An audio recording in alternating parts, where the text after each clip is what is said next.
বাংলাদেশের আর্থসামাজিক উন্নয়নে বীমা খাতের ভবিষ্যৎ সম্ভাবনা ও চ্যালেঞ্জ শীর্ষক বাজেট পরবর্তী সেমিনার আয়োজন করে ইন্স্যুরেন্স রিপোর্টার্স ফোরাম আইআরএফ। শনিবার সকালে রাজধানীর বিজয় ৭১ হোটেলে এই সেমিনার অনুষ্ঠিত হয়।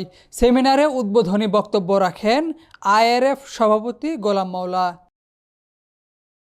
অনুষ্ঠানে প্রধান অতিথি হিসেবে উপস্থিত ছিলেন প্রধানমন্ত্রীর অর্থ ও পরিকল্পনা বিষয়ক উপদেষ্টা ডক্টর রাশেদ আল মাহমুদ তিতুমির। তিনি বলেন, বীমা খাতে অপচয় ও দুর্নীতি রোধ করতে এবং গ্রাহকদের অধিকার নিশ্চিত করতে দ্রুত পূর্ণাঙ্গ ডিজিটালাইজেশন প্রয়োজন। সারা পৃথিবীতে ডিজিটালাইজেশন হয়েছে, কিন্তু বীমা খাতের অবস্থা দেখেন, কোনো রকম ডিজিটালাইজেশনের কোনো সুযোগ আমরা লক্ষ্য করি না। আইআরএফ সেক্রেটারি গিয়াসউদ্দিনের সঞ্চালনায় সেমিনারে বিশেষ অতিথির বক্তব্য রাখেন ঢাকা বিশ্ববিদ্যালয়ের ব্যাংকিং অ্যান্ড ইন্স্যুরেন্স ডিপার্টমেন্টের চেয়ারম্যান শহীদুল ইসলাম জাহিদ। তিনি বলেন, দেশের অর্থনীতির সাথে তাল মেলাতে বীমা খাতকে আধুনিকায়ন করে গড়ে তোলা এখন সময়ের দাবি।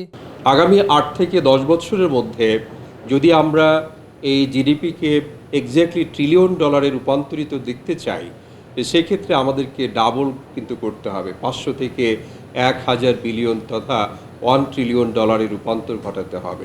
দেশের বীমা খাত নিয়ে আইডিআরএ চেয়ারম্যান মীর নাদিয়া নিভিন বলেন, পুঁজিবাজারে গভীরতা বাড়াতে বীমা খাতকে দীর্ঘমেয়াদী প্রাতিষ্ঠানিক বিনিয়োগকারী হিসেবে প্রতিষ্ঠা করা হবে। বীমা খাত যে একটা দীর্ঘমেয়াদী বিনিয়োগ শ্রেণী, এইটাকে আমরা ডেভেলপ করবো কীভাবে, এভাবে চিন্তা করে থাকি। এ সময় বক্তারা দেশের অর্থনৈতিক প্রবৃদ্ধির সাথে সামঞ্জস্য রেখে বীমা খাতের আধুনিকায়ন এবং গ্রাহকবান্ধব পরিবেশ সৃষ্টির ওপর জোর দেন। আব্দুল্লাহ আল কাইয়ুম, বাণিজ্য প্রতিদিন, ঢাকা। ইউএফটি ফার্স্টের সাথে ট্রেড করুন যে কোনো জায়গা থেকে, ক্যাম্পাসে ক্লাসের ফাঁকে, ঢাকার জ্যামে বসে কিংবা ঘরে বসে। ট্রেডিং এখন হাতের মুঠোয়, তাই ট্রেড করুন যখন খুশি, যেখানে খুশি।